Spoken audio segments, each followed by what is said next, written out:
Bonjour, je suis Yvan Lemaire, coach de manager depuis près de 15 ans et j'aimerais aborder avec vous aujourd'hui le thème de l'entreprise libérée. Les entreprises libérées affichent de belles performances et le modèle vous tente. Vous avez entendu parler du livre Liberté et compagnie d'Isaac Getz, mais vous aimeriez en savoir plus avant de vous engager dans cette voie.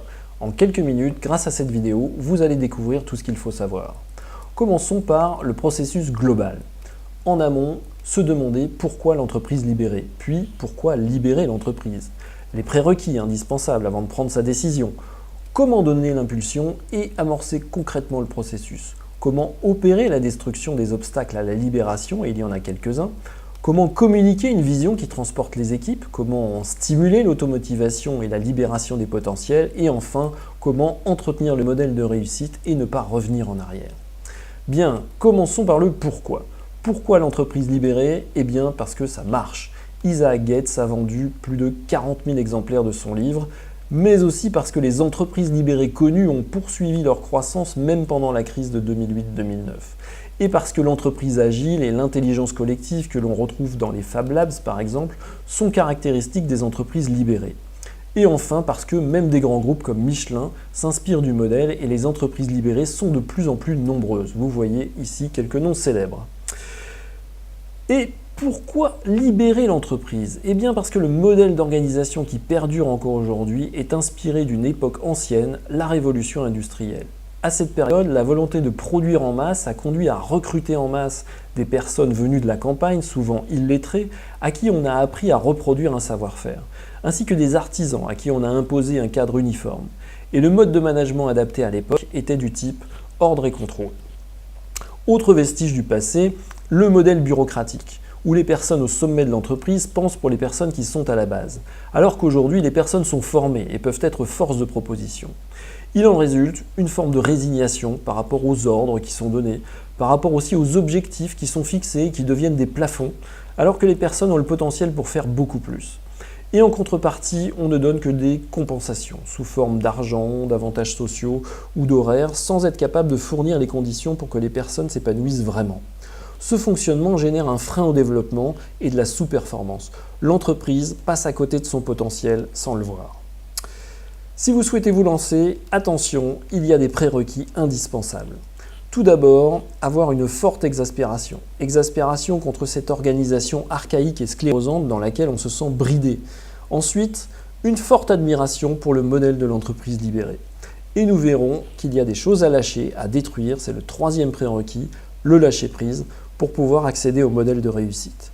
Il faut donc y croire fort et suffisamment longtemps pour obtenir les effets escomptés. Bien, si vous êtes prêts, maintenant, il faut donner l'impulsion. Et cette impulsion se donne avec un discours libérateur qui lance le processus. Un discours avec des phrases telles que « Vous avez travaillé pendant des années conformément à ce que nous vous avons demandé. Mais aujourd'hui, les consignes qui vous sont données sont comme un carcan qui vous empêche de montrer toutes vos capacités et de faire du bon travail. On vous empêche de faire du bon travail. Vous êtes les experts, les personnes les mieux placées pour expliquer comment faire du bon travail. Nous allons construire un nouveau modèle de réussite ensemble, etc. » Ce discours doit donner une impulsion suffisamment forte pour éliminer les symboles du passé, les obstacles à la libération des potentiels. Et en premier lieu, les privilèges du type place de parking et véhicules réservés à la direction, bureau d'angle, etc. L'organigramme aussi qui fige l'organisation et cloisonne les services. La hiérarchie qu'il faut respecter pour obtenir des moyens pour travailler.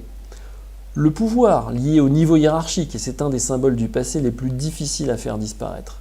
Les cadres y sont très attachés, ainsi que le contrôle qui y est associé. Alors que les personnes qui font le travail sont les mieux placées pour s'auto-contrôler. Un exemple parmi d'autres, la R&D bureaucratique. Un gros budget recherche et développement, un service rempli d'experts qui travaillent sans les personnes sur le terrain ne garantit pas d'avoir des innovations, ni des innovations qui rapportent de l'argent, bien au contraire. Lorsque ce processus est enclenché, vous devez aller interroger les personnes sur le terrain pour identifier tout ce qui les empêche de faire du bon travail, tout ce qui les agace au quotidien. Avec ces informations, vous allez pouvoir construire une vision que vous allez partager avec tout le personnel de l'entreprise, une vision que vous aurez construite seul ou en équipe, voire même en faisant participer l'ensemble du personnel, mais une vision en cohérence avec les valeurs et les points forts de l'entreprise.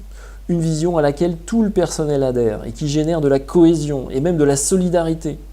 Une vision reposant sur une image forte, qui génère de l'énergie et porte longtemps les efforts de tous. Et vous devrez incarner cette vision, la communiquer inlassablement, généreusement, encore et encore. Maintenant que vous êtes lancé, vous devez stimuler l'automotivation, créer l'environnement propice à l'épanouissement personnel et à la libération des potentiels. Et pour cela, la dimension collective est primordiale et devra passer par les mots-clés qui apparaissent ici. De la transparence à la bienveillance, en passant par la délégation, l'écoute, la confiance, le soutien et la recherche du bien-être des salariés. Et pour vous conduire à la réussite, ce qui apparaît maintenant à l'écran favorise l'automotivation. Les salariés devront pouvoir décider de leurs objectifs, de leur organisation personnelle, des moyens nécessaires, de leur positionnement, de leur carrière, etc. Et vous devrez valider leurs décisions. Êtes-vous prêt à vous engager ? Tout semble bien parti, mais il vous faudra rester très vigilant. Vérifier que chacun respecte la nouvelle culture, les engagements qu'il aura pris et les besoins des clients, pour éviter de revenir aux anciennes habitudes, de voir ressurgir des cloisonnements, des privilèges, de la résignation.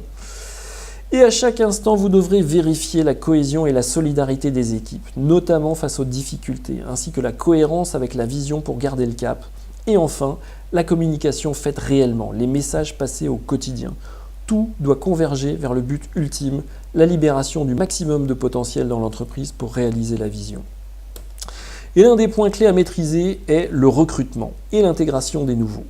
Choisir les bons profils, en phase avec les valeurs et la vision de l'entreprise. Les carriéristes en recherche de pouvoir et de privilèges sont à bannir. Utiliser le recrutement appréciatif, où chacun est valorisé plutôt qu'évalué. Soigner l'intégration des nouveaux, les accompagner, leur transmettre la culture de l'entreprise, les associer au travail comme tous les autres, traiter d'égal à égal avec eux, les mobiliser avec de multiples équipes aux contours souples, les fédérer avec des rapports gagnant-gagnant, et enfin leur apprendre à bien utiliser les informations pour prendre les bonnes décisions. Du pourquoi à la stimulation permanente, en passant par l'impulsion et la vision, vous connaissez maintenant les points clés à travailler pour libérer votre entreprise et ça marche. Quelles sont les limites du système ? Il n'y en a peut-être pas, et les ressorts de ces mécanismes sont connus depuis longtemps. De Mary Parker Follett, conseillère en management à la fin du 19e, méconnue de nombreux manuels de management, et c'est dommage, en passant par McGregor et les théories X et Y, Maslow, Herzberg, Elton Mayo, etc. L'entreprise libérée pourrait n'être qu'une remise au goût du jour d'un concept connu, mais ça marche. Reste à savoir si les cadres et dirigeants sont prêts à perdre leurs privilèges et laisser la vedette aux salariés pour que leur entreprise se développe au maximum de ses possibilités. Moi qui vous parle, suis coach et j'observe au quotidien combien il peut être difficile de lâcher prise sur ses acquis pour oser se lancer dans une nouvelle voie. D'où l'intérêt d'être aidé, accompagné. Alors, si vous voulez vous lancer dans l'aventure, contactez-nous. Nous sommes basés à Senlis, près de Paris, et vous pouvez me joindre par mail, par téléphone, par LinkedIn ou via Déo. À très bientôt j'espère, et merci de votre attention.